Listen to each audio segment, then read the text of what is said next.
You're listening to Procurement 6, the weekly podcast from the team at Art of Procurement that summarizes this week in procurement in just 6 short segments.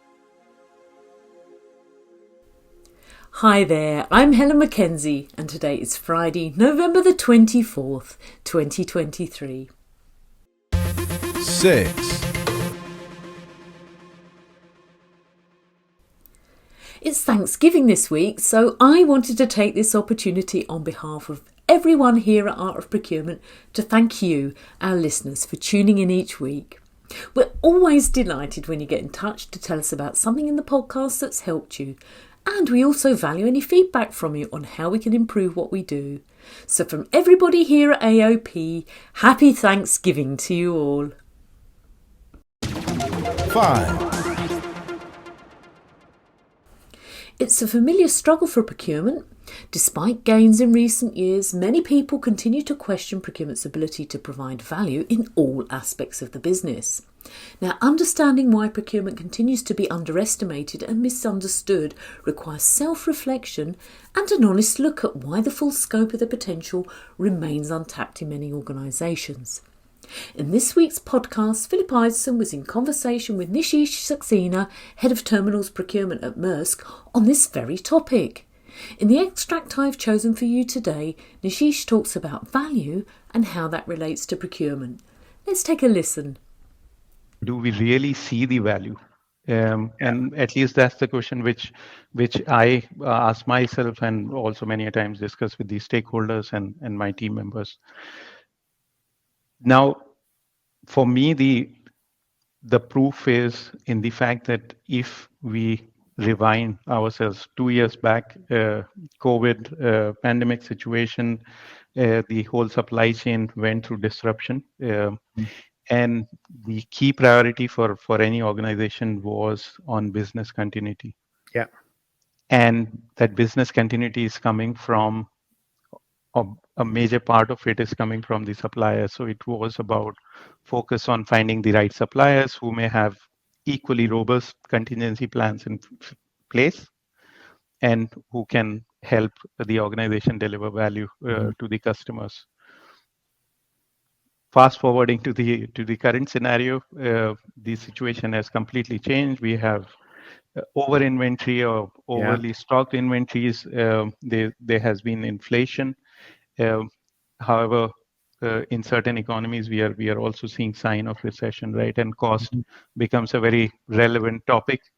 Yeah. And from that perspective, the directive has completely changed. Therefore, for an organization to retain the market share, it needs to be cost competitive. Now, in these two examples or scenarios, procurement is the one driving, right? Whether it is about maintaining business continuity by having the right suppliers and maintaining the relationship with them, or now going to the same set of suppliers and trying to bring the costs down. Yeah. So procurement is very fundamental to any organization's strategy.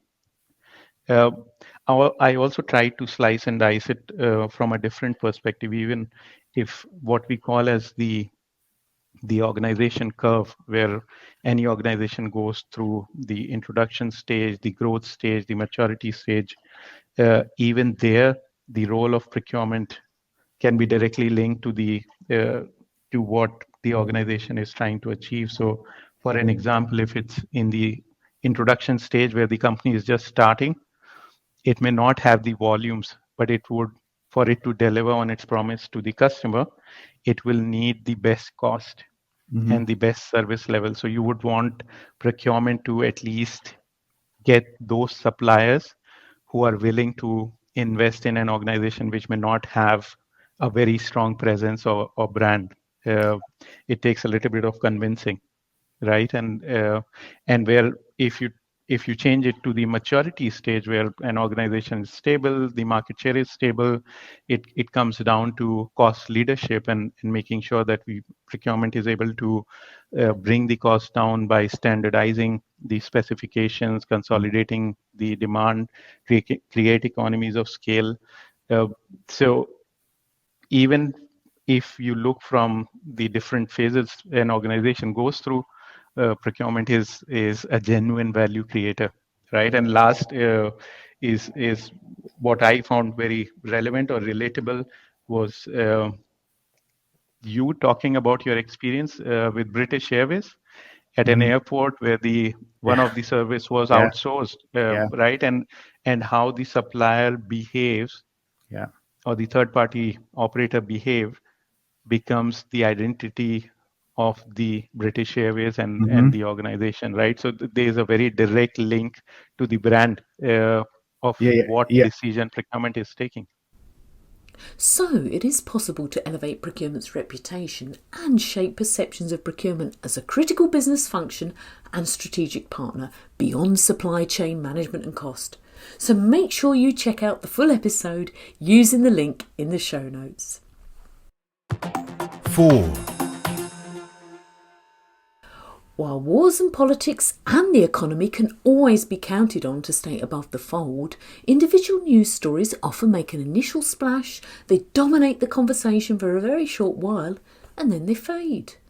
But it would seem that there's no connection between the size of a story when it first breaks and its staying power. But just because a story, person or company slides down in the feed, we can't allow ourselves to stop following it. In this week's episode of Dial P for Procurement, Kelly Barner looks back at the people who played large roles in the 3 past episodes to find out the answer to one common question: where are they now? So check out this week's episode using the link in the show notes to find out more.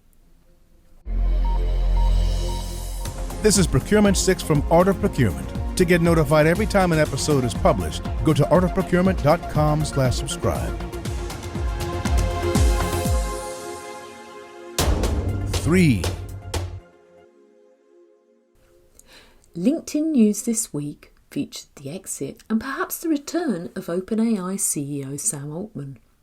Now, the fallout from OpenAI board's decision is being felt far and wide, with employee power, many hundreds of employees at OpenAI are reportedly about to quit their jobs, and AI governance being high on the agenda. Now, I'm wondering, perhaps all this upheaval signals an unsettled time ahead for all things AI. What do you think? 2.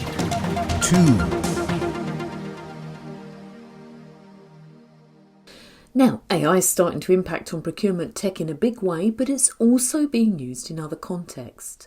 For Thanksgiving, I wanted to share with you a couple of stories that I saw on Positive News this week that we can be grateful for.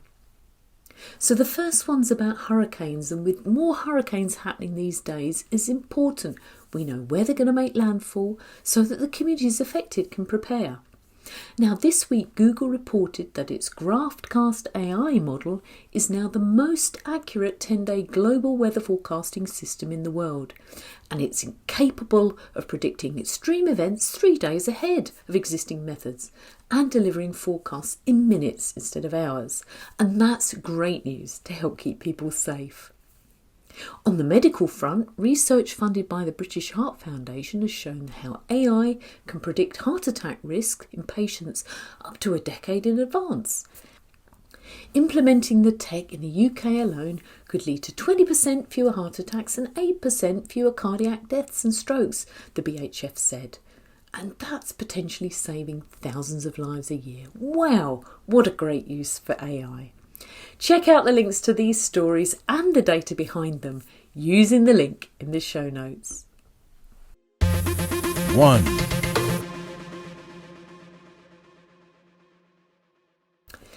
Now, you really don't want to miss our AOP Live session next week on November 29th as we take a close, candid look at procurement's value contribution. The webinar features Chris Sawchuk from the Hackett Group and Vishal Patel from iValuer. In addition to sharing insights from the Hackett Group's 2023 Procurement Value Measurement Study, Chris and Vishal will also discuss new ways to measure and communicate procurement's value, how AI has the potential to boost procurement's strategic outlook, and how to turn economic volatility and supply chain disruption into opportunities to develop and demonstrate procurement's impact and value. So join us next week by registering now by heading over to artofprocurement.com/calendar. Thanks for listening. We'll be back next Friday at 6 a.m. U.S. Eastern Time. If you've enjoyed this pod, help us grow and tell your peers to search for Procurement 6 wherever they get their podcasts.